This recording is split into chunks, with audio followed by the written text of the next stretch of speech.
Le tricot, Lucille Carter s'y est mise il y a 2 ans, un peu par hasard. Depuis, elle ne s'arrête plus. Quand je me lance dans un projet, en général, j'ai plus de vie sociale, quoi. Je fais ça, j'ai une petite orgie de tricot. Des pulls, des écharpes, des couvertures, rien n'arrête la jeune albigeoise de 28 ans. Elle met d'ailleurs un point d'honneur à se défaire de l'image un peu désuète et vieillotte de la pratique. Il y a d'autres filles comme moi qui aiment bien tricoter et qui ne sont pas dans une grande maison avec plein de chats.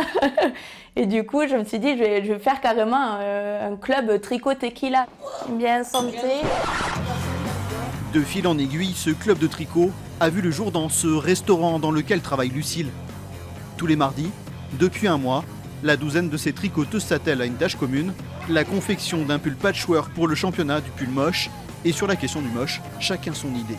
Un pull tricoté par mamie qui ressemblait à rien et qu'on nous obligeait à mettre. Pour moi, c'était un jacquard. Moi, j'ai le jacquard. Un pull de Noël avec des guirlandes et des boules accrochées dessus et de toutes les couleurs. Là, je pense qu'il sera moche tant au niveau des couleurs que de la forme. Une centaine de ces carrés tricotés sont déjà prêts. Un travail de très haute qualité. Celui-là, par exemple, non seulement le fil est absolument merveilleux, et en plus il y a des trous dedans. Enfin voilà quoi. Dans cet aspect-là, celui-là, c'est un carré gagnant. Car les Tarnaises ne s'en cachent pas.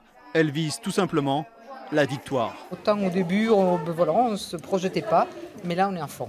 Et on y croit et on va gagner. La concurrence sera rude pour Lucille Carter et son équipe.